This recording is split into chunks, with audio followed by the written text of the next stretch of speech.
What's going on, everyone? Welcome back to another episode of the JT Sports Podcast, man. I'm your host, JT.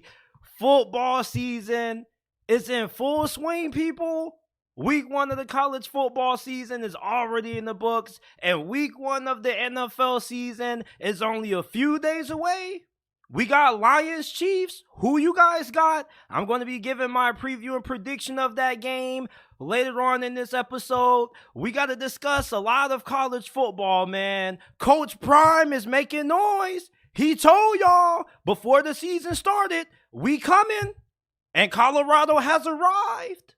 And I think they're legit. What about Florida State, though? They made a statement against LSU last night. And I was saying throughout the last couple of weeks, I felt Florida State was in a prove-it game against LSU. They had to win that game to show people they were legit. And now with that win against LSU, what does that mean for Florida State moving forward? What does that win show us about how good Florida State is as a team? Now, Alabama, they got a big game against Texas at home in Tuscaloosa. And there have only been 2 teams in the last couple of years that have beaten Alabama at home. Most recently, that championship, Joe Burrow-led LSU team in 2019, and a few years back, I believe 2015, when Hugh Freeze was the head coach at Ole Miss. So can Texas take down Alabama? We'll see. But will Jalen Milroe be able to lead Alabama to a win against Texas? Can Alabama fans trust Jalen Milroe? And then we're going to be touching on Anthony Richardson making his debut. What can we expect? And I got some strong opinions going into the Tennessee Titans versus New Orleans Saints showdown week 1. Before we start, if you haven't already, leave us with a 5-star review. We're not just available on YouTube. You can find us on all podcasting platforms, Apple, Google, Spotify, Amazon. If you enjoy the podcast and you want to support us, make sure that you give us a 5-star review. It only takes 30 seconds to do. It's the best way to support the channel. And plus, if you have a question that you would like answered, leave it in your review. I will always answer a question that I see in the podcast review section. Let's get into it, man. Colorado shocked the damn college football world when they upset TCU 45-42. Now, what you may be thinking right now, if you are a Deion Sanders hater after that win, is that, oh, TCU just wasn't a good team. It was a fluke win. Let me give you guys a harsh reality check. Deion Sanders has been a winner his whole entire life. He's a Hall of Famer. He's one of the greatest cornerbacks to ever play the game of football. He's one of the most recognizable athletes ever. And with him being the head coach at Colorado, he has an advantage that most head coaches don't have. You see, Deion Sanders can walk into a 5-star recruit's living room and they're always going to be open ears. You want to know why? Because it's Deion Sanders. Even though Deion Sanders doesn't have the proven track record that Kirby Smart and Nick Saban have as head coaches, the fact that he's Deion Sanders, he's a NFL Hall of Famer, is just going to allow him to be in the running for the majority of top-level recruits that's out there. And with this win, the recruiting for Colorado is going to skyrocket even higher because now you can't just say Deion Sanders is a salesman anymore. What he is selling, he's actually delivering. And with that win against TCU, it has shown people and it's shown recruits that Deion is for real, Colorado is for real, and they're trying to win now. And if Colorado, let's say, pulls off an upset against Oregon or USC or Utah, that's going to make Colorado an even more appealing program because it's not just hype. This is a program that Deion Sanders actually has on the right path to become a contender in college football. Colorado also is heading to the Big 12 next year, which also is going to help skyrocket recruiting because they're going to have access to the Texas pipelines, which Deion Sanders already has a lot of familiarity with. Deion Sanders didn't go into Colorado looking to rebuild. He's trying to win now. Shedeur Sanders, Travis Hunter were the two big star players in Colorado's win against TCU. You see, what a lot of people overlooked about Colorado was the fact that this team actually has talent. People, the whole entire week leading up to the TCU game, were thinking that Colorado just had a crappy team full of nothing but random guys for the transfer portal that weren't going to work out. It seemed like people forgot that there were hell of Jackson State players that followed Deion Sanders to Colorado, Shedeur being one of them and Travis Hunter being the other. And the whole world forgot that Travis Hunter was the number one recruit coming out of high school not too long ago. And this past weekend, we saw why Travis Hunter was highly touted. I never seen a player ever dominate as a cornerback, shut down the team's best receiver, and then go in on the opposite side of the ball and then dominate at wide receiver. Do you know how disrespectful that is?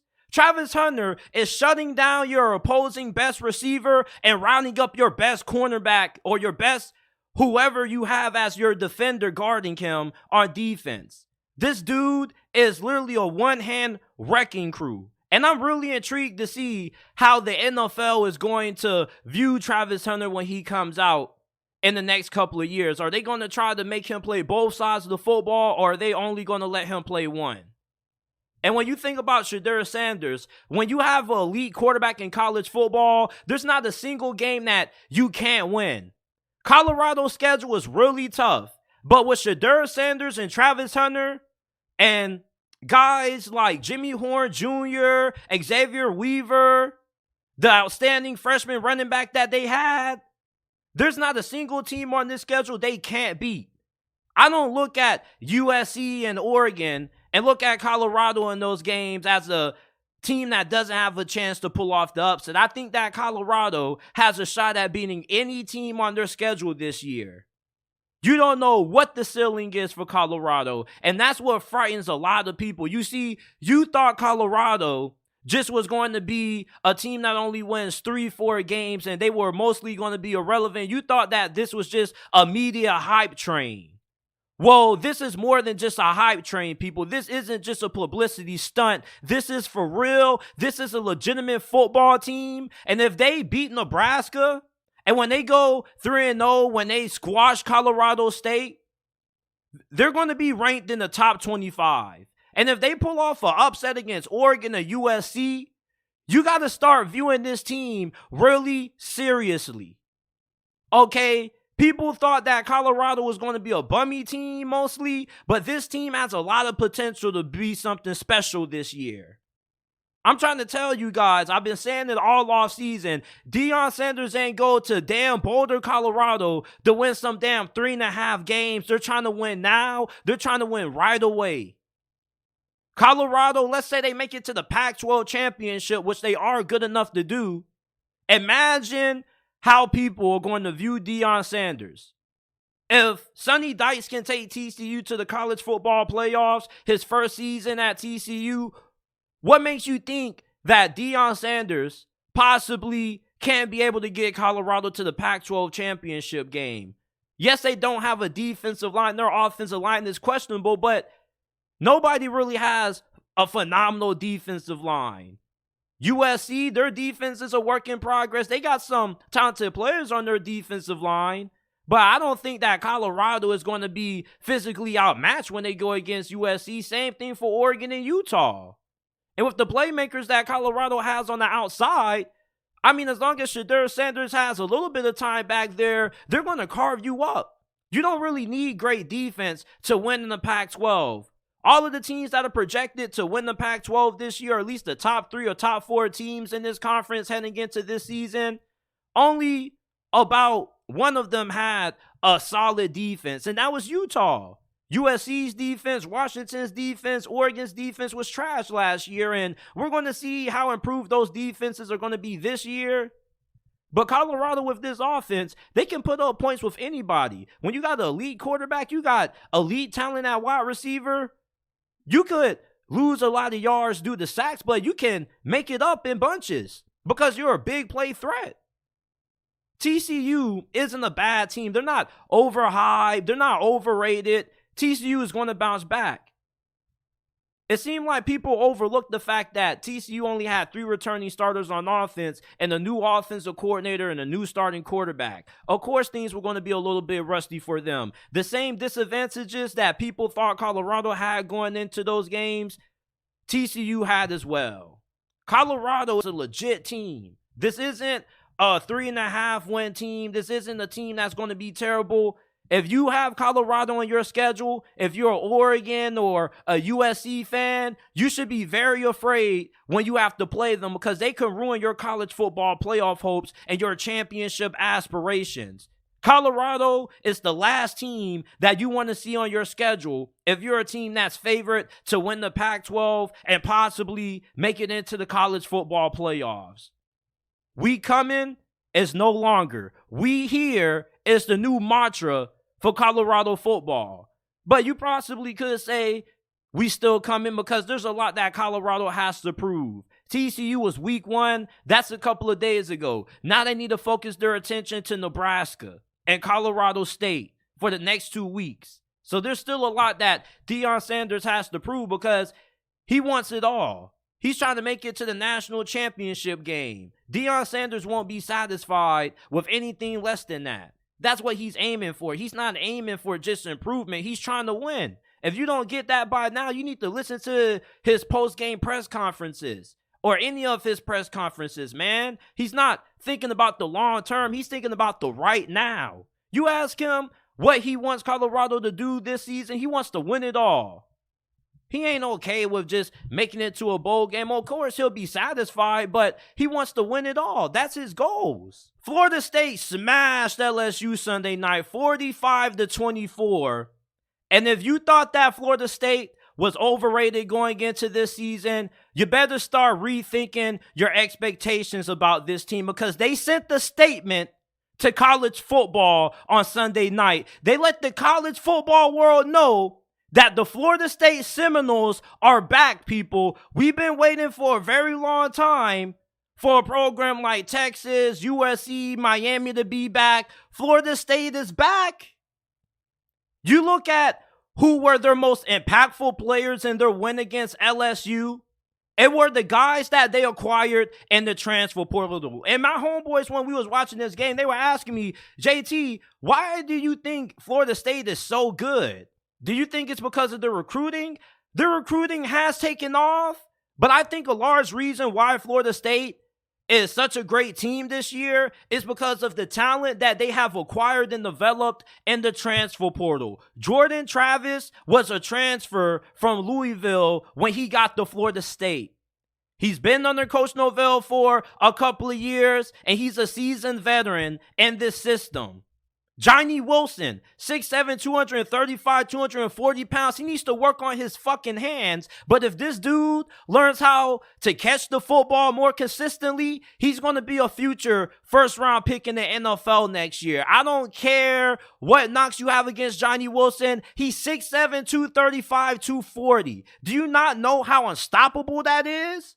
Did you see LSU last night when they were covering Johnny Wilson? They could not stop this man. Keon Coleman, they just got him from the transfer portal this past offseason. Same thing with Jaheim Bell. Their offensive line is really good. They got a good amount of offensive linemen that are starting that they acquired from the transfer portal. Same thing on defense. Florida State has pretty much used the transfer portal and treated it as free agency to build up this team. This is one of the top 5 most talented rosters in college football this year. You may think that I'm tripping. I'm not tripping. Jaheim Bell, Johnny Wilson, Keon Coleman, Florida State has some athletes out there. And that's why Clemson, their reign of terror on the ACC is about to end. You see, I feel like as a coach, You got to be really dumb and stubborn to not take advantage of the transfer portal because it allows you to fix holes that you have. Not every recruit that you get is going to hit. So why would you just waste 3-4 years trying to continue to recruit and rebuild that position when you can fix that position instantly by getting somebody out the transfer portal? That's what Florida State has done. Jaheim Bell is a freak. He's the most athletic tight end in college football over Brock Bowers, and I stand and live and die on that hill. I love Brock Bowers, but Jaheim Bell is a monster too. Keon Coleman, he had 3 touchdowns the other night? So it's like, when you look at Florida State, this is a team that has so much talent that they've gotten through the transfer portal. It just kind of makes it hard to see this team not being able to win the ACC over Clemson this year. Listen, Clemson has a really good program. They got Garrett Riley as their offensive coordinator. They got Dabo Swinney now, who is kind of starting to change his philosophy. Dabo Swinney never really liked to hire outside of the program. And now, this past offseason, he goes and he gets Garrett Riley. Who knows? Maybe he may start utilizing the transfer portal once Florida State smashes Clemson, just like how they smashed LSU. Florida State is for real, people. Jordan Travis is a Heisman favorite. Many people think that Jordan Travis has a strong chance to win the Heisman this year. Now, Caleb Williams is giving him a run for that. But Jordan Travis, he looks really good. And when you look at the LSU defense in the fourth quarter of this game, they had no answer for Florida State's offense. It's like they didn't know who to stop. They didn't know if they should focus all their attention on Johnny Wilson, Keon Coleman, or Jaheim Bell. It's like, pick your poison. No matter who you key in on, somebody's going to be open. And Florida State's defensive line got the better of LSU, man. LSU allowed Jaden Daniels to get sacked 4 times. The interior of their offensive line is still not that good. Florida State's defensive line has a lot of talent and a lot of depth. When you're looking at Florida State, you got to start looking at this team as a potential playoff contender because that's how good this team is. They embarrassed LSU. Brian Kelly said that after the game, maybe we're not the team that we thought we were going in. I don't think LSU is a bad team. I don't think that they got to be down on themselves. I just think that they ran into an onslaught and a way better football team that is Florida State. If you thought that Florida State was overhyped, your worst nightmare kind of has started to come true because this team is about to live up to the hype and the expectations. It seems like it's playoff or bust for Florida State. What's going on, everyone? Welcome back to our second live stream of the day. Our previous live stream, if you guys were tuned in, it crashed on us. Our software crashed. We greatly apologize for the inconvenience, man. Trust me, it pisses me off too when you got to end up starting a whole entirely new live stream. And we had a lot of people on that live too. It was jumping. We nearly was at 10 viewers, excuse me. But we appreciate everybody that's tuned in for the second live stream of today. So we're going to resume talking about, can Alabama trust Jalen Milroe against Texas? Will Anthony Richardson struggle against the Jags? Titans, Saints, going to be giving you guys my early thoughts on that, and my Detroit Lions versus Kansas City Chiefs preview and prediction.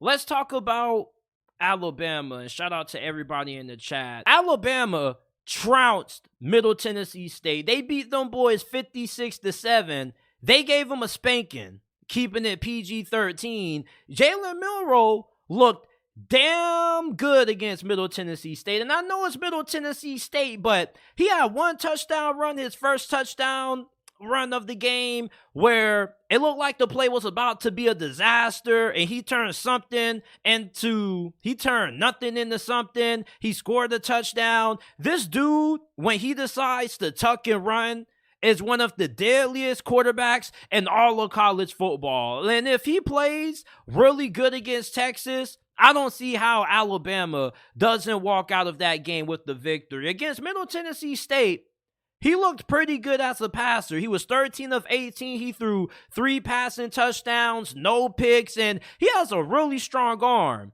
His accuracy is hit or miss at times. He does miss some of the easy short throws here and there, but I think if you're Alabama, Jalen Milroe gives you a really good chance at being able to beat Texas. Even though he may not be the best, most polished passer, his athleticism is going to be able to bail you out of a lot of tough situations. And as long as you can keep this game within one score, I don't think that Alabama has anything to really be concerned about. Jalen Milroe was highly touted coming out of high school. He has all the physical tools to be a great quarterback, at least a great collegiate quarterback, with how well he runs the football. Alabama and their new offensive coordinator have obviously game planned around Jalen Milroe's skill set. And Texas, they do have a better defense going into this year's matchup compared to last year, especially with the addition of Jalen Catalon, who transferred from Arkansas. He was one of the better safeties in the SEC last year when he was healthy. So Alabama's offense is definitely going to get tested against Texas, but I definitely think Alabama can have success running the football on that Texas defense. Alabama has one of the best offensive lines in college football if we're just going off pure talent, and that offensive line definitely looked really impressive against Middle Tennessee State. And I know it's Middle Tennessee State. There's not really a lot of takeaways from that game. There's not really a way you can properly judge Alabama due to the talent discrepancy. But that offensive line just had a different attitude in that game that we haven't seen out of the Crimson Tide offensive line in a few years. Against Texas, this is going to be a tight game. It is going to be very close. But Jalen Milroe, I think out of all the quarterbacks that Alabama has on the roster, gives them the best chance to win. With the other quarterbacks, they don't have the athleticism that Jalen Milroe has, and they probably aren't the best passers. Jalen Milroe, he's not a great passer, but at least you can find ways to win with that athleticism. Read options, design quarterback runs. I don't think Texas defense is going to be able to keep Jalen Milroe from breaking off any big runs. He has very good vision. He's kind of like a running back when he decides to run the football. In Alabama, this isn't their first time having to win with a quarterback that has a Jalen Milroe kind of skill set. Y'all remember Blake Sims? When Alabama went all the way to the championship or the playoffs and they got trounced by Ohio State when they had Blake Sims at quarterback, Jalen Milroe is like a way more athletic version of Blake Sims. If Alabama can have success with Blake Sims, they should be able to win with Jalen Milroe. Tommy Rees, he's not a bad offensive coordinator. He's like a B-tier offensive coordinator that's on his way up. He was very fantastic at Notre Dame. I think Alabama's offense is in good hands with Jalen Milroe at quarterback. I don't think that Texas is going to be able to completely neutralize Jalen Milroe because of how great of an athlete he is with the ball in his hands. The moves that he's able to put on you, his elusiveness, his vision. I think Jalen Milroe can be trusted against Texas. Anthony Richardson is about to make his NFL debut against the Jacksonville Jaguars, man.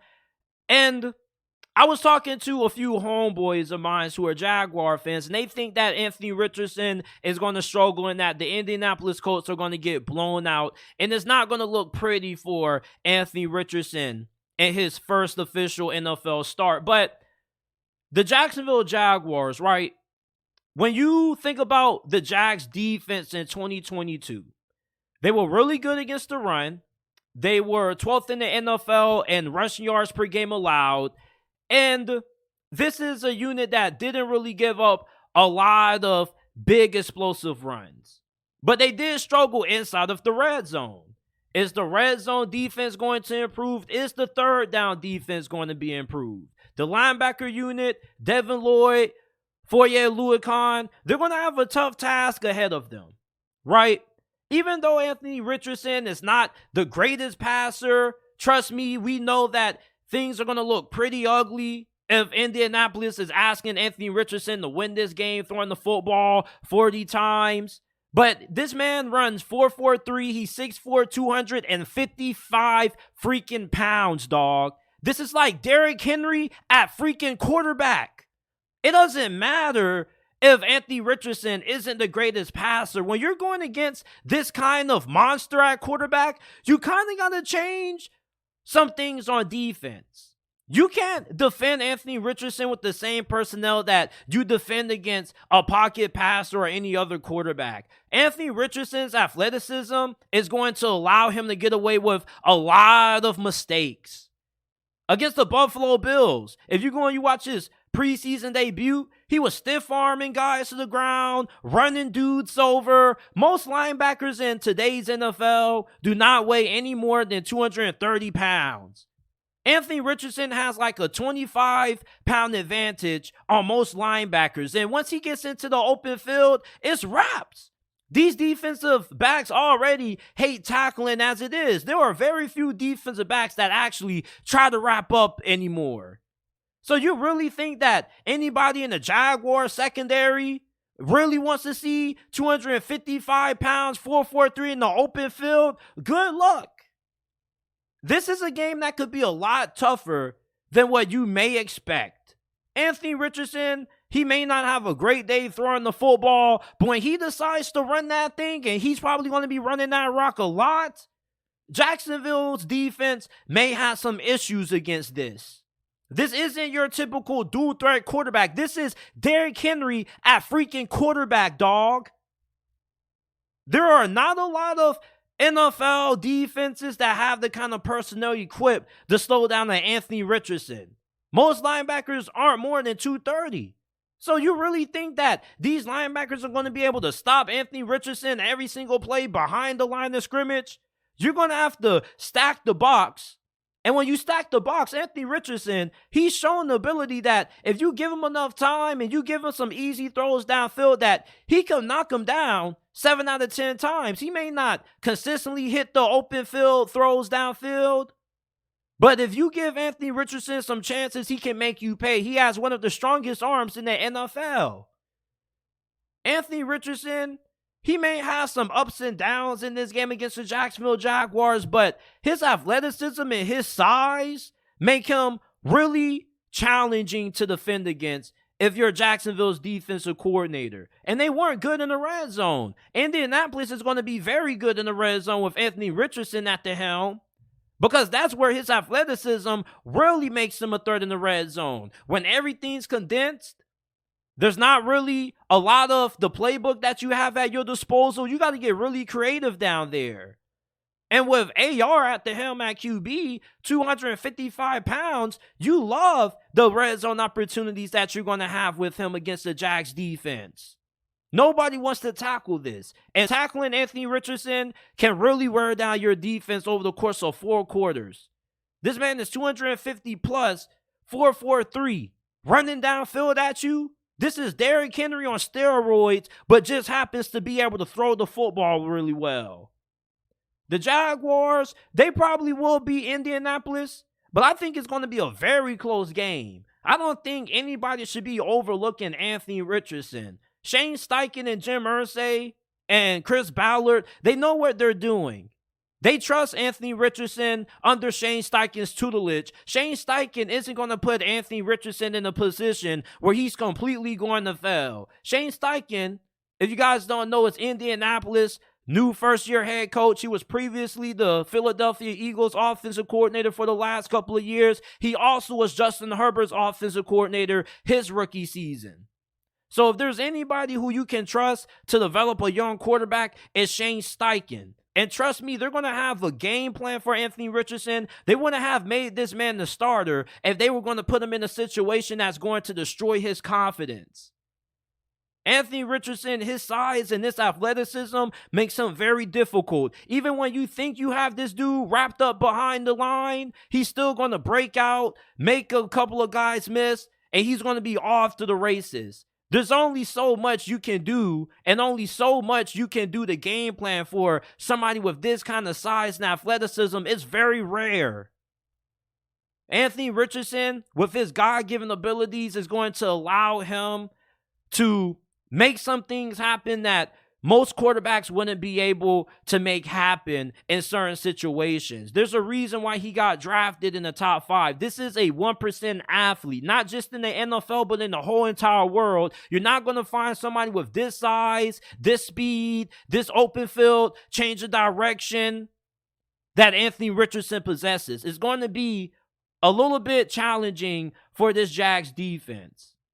Yeah, you may have a great game plan to bottle Anthony Richardson up, but once you get to see this dude on the field in in-game action, you're going to find out very quickly that he's going to make a lot of guys miss behind the line of scrimmage, and he's going to make a lot of things happen after contact. You don't want to see Anthony Richardson, and you don't want to try to tackle this guy. It's not going to be easy to get this man down.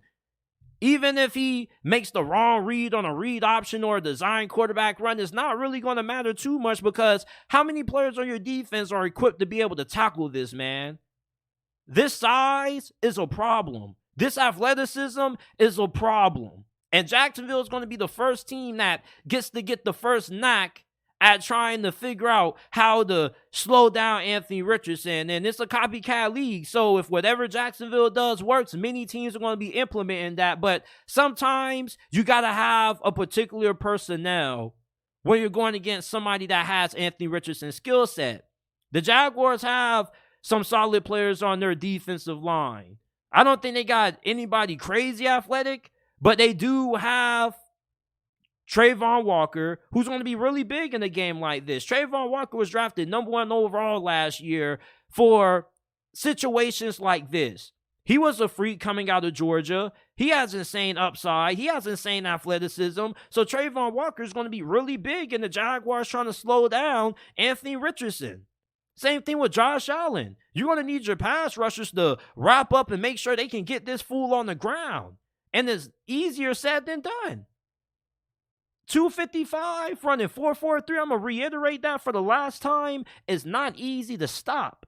You can put all the guys in the box all you want to, but somebody who's less than 180 pounds is not going to have a great chance at bringing down Anthony Richardson. Once he gets past the front 7, it's wraps. So you really got to allocate all resources to slowing this man down. And if you do that, there's a good possibility that he could beat you over the top, throwing the deep ball to Alex Pierce. This Jaguars secondary is not that great. They were very inconsistent last year. They gave up a lot of big plays through the air last season.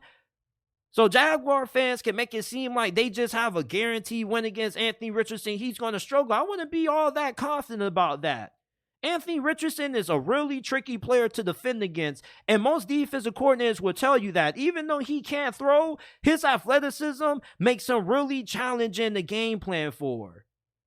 You may make it seem like it's so easy to slow down the dude who's 6'4", 255 pounds, running 4.43 just because he can't throw the football that effectively, but that doesn't mean that he's not going to be an asset at all. That's why Indianapolis chose to start him, because you can still win games with that. Same way the Bears were winning last year with Justin Fields, despite him not being the most polished passer. Same way the Ravens were winning with Lamar Jackson his rookie season. I'm trying to tell you guys, there's a reason why Anthony Richardson is named the starting quarterback. They know it's going to be some growing pains, but they also know it's a way to win with this fool, because his size and athleticism is very rare. Even though we have more and more talented quarterbacks coming out, there are not too many quarterbacks that are going to have the kind of athleticism and size that Anthony Richardson has, and that's going to make him a problem for Jacksonville.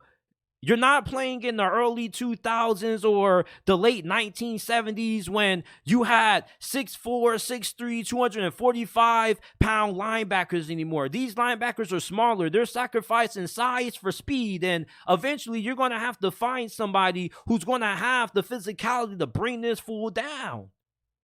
You go out there and you try to tackle Anthony Richardson, that fool would make you look like a crash dummy.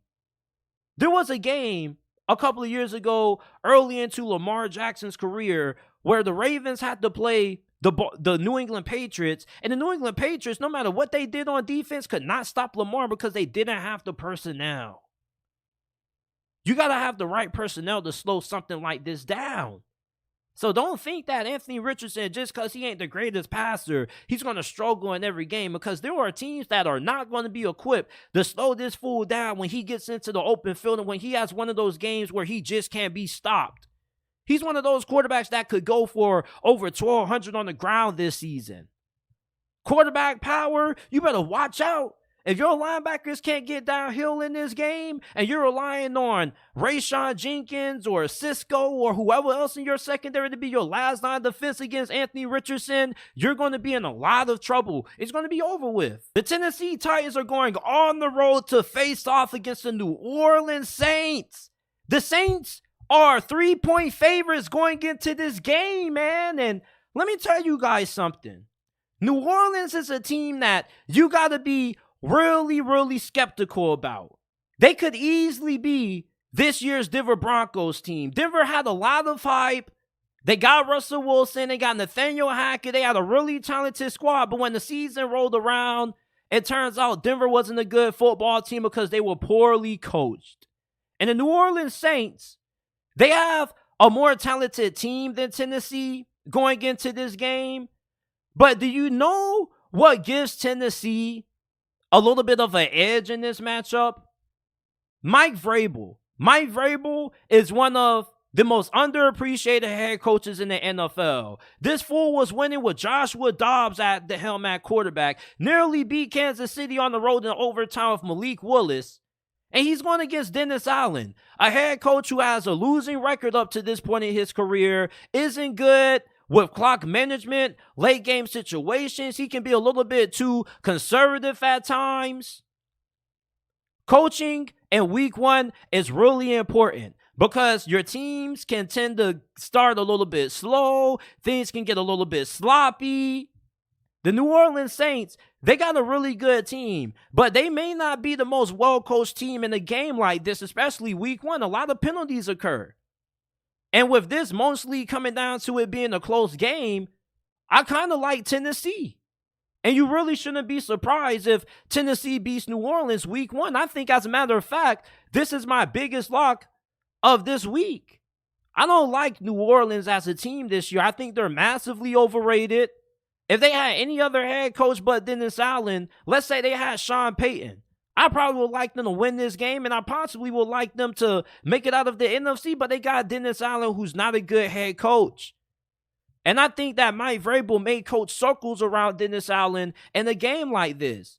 The reason why I think New Orleans is going to underachieve is that they're going to be able to beat up on the weak teams like the Bucs that have bad coaching, but when they go against a team that has better coaching than them, I think they're going to come up short more times than not. Tennessee isn't one of those teams that you're going to be able to get a fluke win over. They're one of those teams that they embrace going into the fourth quarter. They embrace being underdogs. And Tennessee is the best team in the NFL when it comes to embodying the personality of their head coach. You do not want to find yourself down a touchdown with 2 minutes left going up against that Tennessee defense if you're Derek Carr in that Saints offense. Tennessee has the advantage on defense. Their secondary is going to be really good. They got a really good front seven. They may have the most underrated defense going into this year. I didn't have them on my top 10 defenses, but they came very close to being on it. Linebacker really good. Speed in the secondary. Jeffrey Simmons is one of the best defensive tackles in the NFL. Tennessee has some dogs on that defense that match up very well against that New Orleans offense. If this is a low-scoring game that results in a final score of less than 20, it favors Tennessee. Tennessee is the kind of team that wants to be in ugly games. They want to go into the fourth quarter in a close game with you. So if New Orleans finds themselves in a competitive game late in the fourth quarter against Tennessee, I think it favors Tennessee. Not just is Tennessee a team that is more equipped to win close games, but what is the biggest determining factor in one possession scores? Special teams and coaching. The Titans have an advantage in a game like this. Their offense may not be as talented as the Saints, but I think that their defense is more than equipped to be able to neutralize that New Orleans Saints offense. New Orleans, they got a solid roster, but they are Terribly coached. Terribly coached. I mean, there were Saints fans who were a little bit mad because they weren't able to nab another linebacker. There's some concerns on that defensive line with the pass rush, with the run defense. I mean, there could be a really good chance that New Orleans ends up struggling against Tennessee in this game. New Orleans is a 3-point favorite, but I'm taking Tennessee with the under, and I like them to win outright.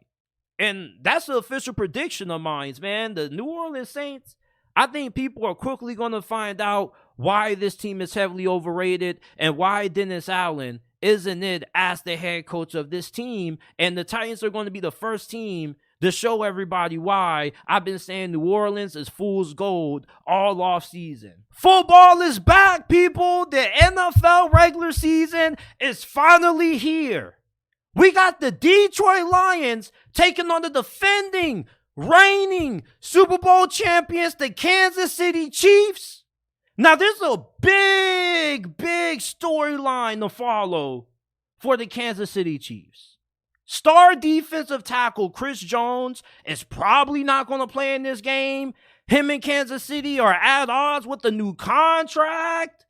And it seems like he may be willing to miss a couple of games until they come to a resolution with his contract disputes. And Chris Jones not playing in this game is a huge disadvantage for Kansas City. Chris Jones, not only is he phenomenal against the run, but he really gets after it. And anytime you have somebody as dominant as what Chris Jones is up front on your defensive line and you lose that, you lose a big advantage when it comes to your pass rush and your run defense. Detroit has one of the best offensive lines in the NFL. Top 10 at that, top 5 at best, maybe top 3.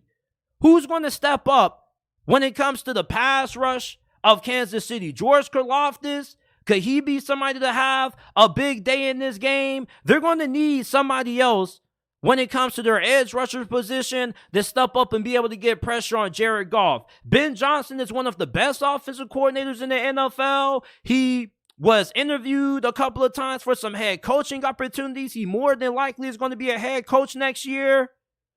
The Detroit Lions offense has a lot of talent. They got good receivers. They got Jahmyr Gibbs at running back. How the hell are you going to game plan for Jahmyr Gibbs? Jahmyr Gibbs is an X factor in this game, right? There are probably some other X factors that you can look at going into this matchup, but Jahmyr Gibbs is going to be a difference maker in this game for Detroit because he's starting to usher in this new era of players that are coming into the league called positionless players. Detroit has been playing Jahmyr Gibbs not just as a running back, but at receiver as well. And he's going to be a mismatch for anybody who's guarding him on that Kansas City Chiefs defense. There's not too many linebackers that are good enough to cover a guy like Jahmyr Gibbs in coverage because he's a fantastic route runner. And after the catch against most defensive backs, they're not good enough to wrap him up in the open field. Jahmyr Gibbs could have a really big day against this Kansas City Chiefs defense. And Detroit is a team that loves to throw the football deep. Jared Goff is one of the most accurate deep ball throwers in the league.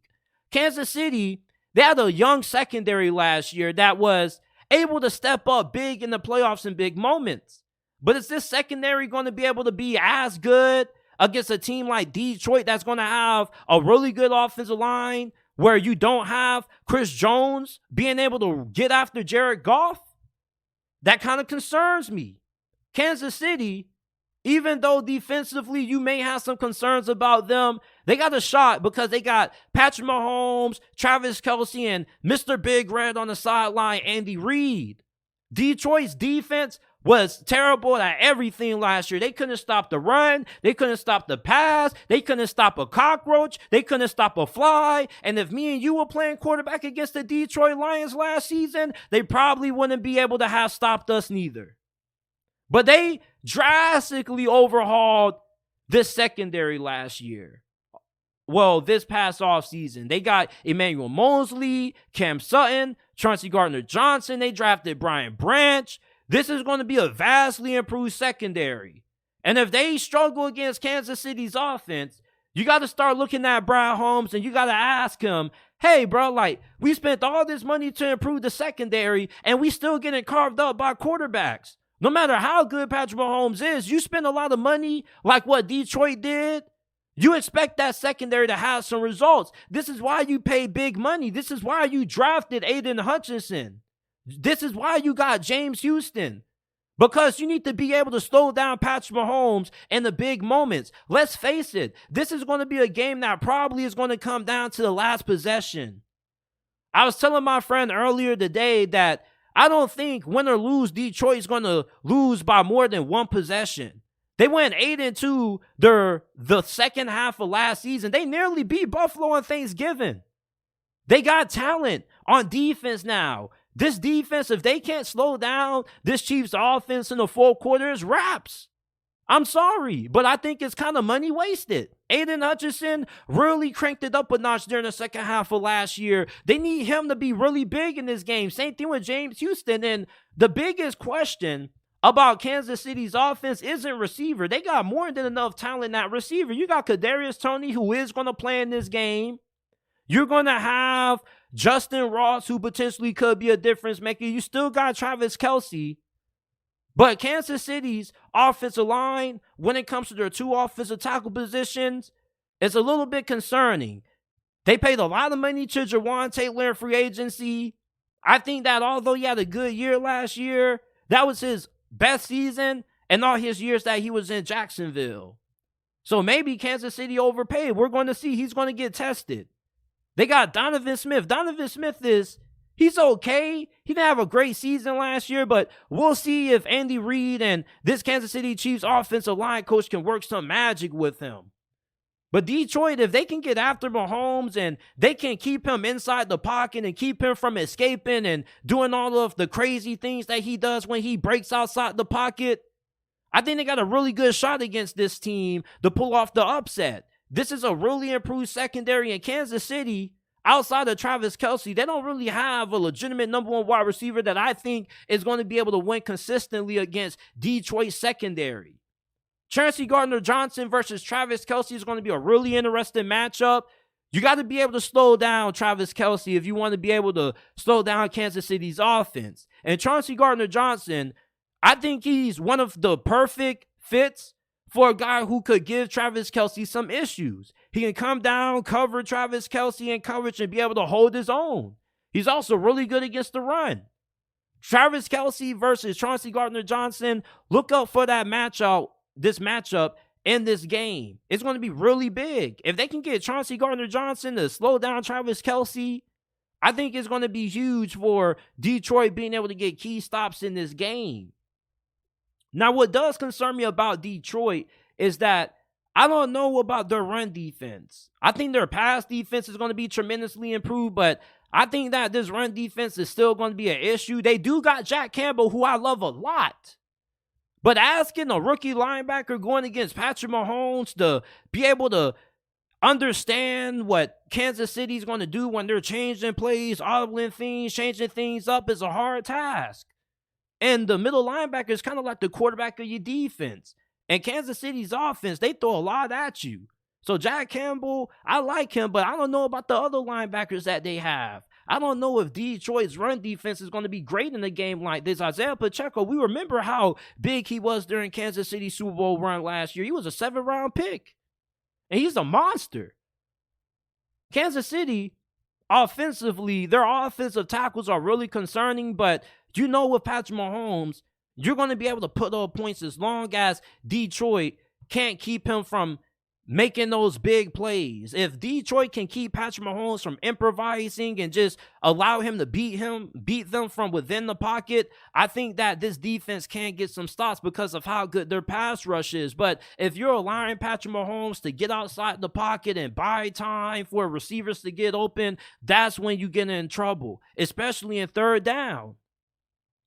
So the team that I'm going to take to win this game, it was really tough. I'm taking Kansas City, though. They're playing at home. It's really hard to win that Arrowhead. It is week 1.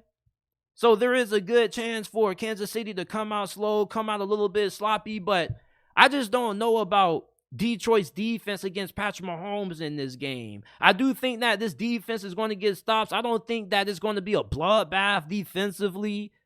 But I think late in this game, with Patrick Mahomes having the ball in his hands, I think he's going to slice and dice this Detroit secondary. And I think that's when Kansas City is going to pull away in this game. I like Kansas City to win. 31-27 is my final score prediction. I think that Patrick Mahomes gets the ball last and he leads Kansas City downfield and they get a game-winning score to win the game. I like Kansas City over the Detroit Lions week 1 Thursday night. This is it for this episode of the JT Sports Podcast. I apologize that our software had malfunctioned earlier, but I'm really excited that football season is in full swing. Tomorrow we're going to be giving our college football single game predictions. We got some really good games coming up. Texas, Alabama, Texas A&M, Miami. We're going to be previewing those games. Also, we're going to be talking some NFL action as well. And we just got a lot of things to be looking forward to on the podcast. If you enjoyed today's episode, like the video, subscribe to the channel. We go live every day, Monday through Friday at 5 p.m. Eastern Time. Listen to the audio version of the JT Sports Podcast. Give us a 5-star review if you want to support us. All you got to do is type in the JT Sports Podcast on Apple or Spotify and it will pop up. Or you can go down to the description down below. Give us a review via the Apple or Spotify links. And I appreciate you guys for tuning in to this episode of the JT Sports Podcast. I will see you guys tomorrow.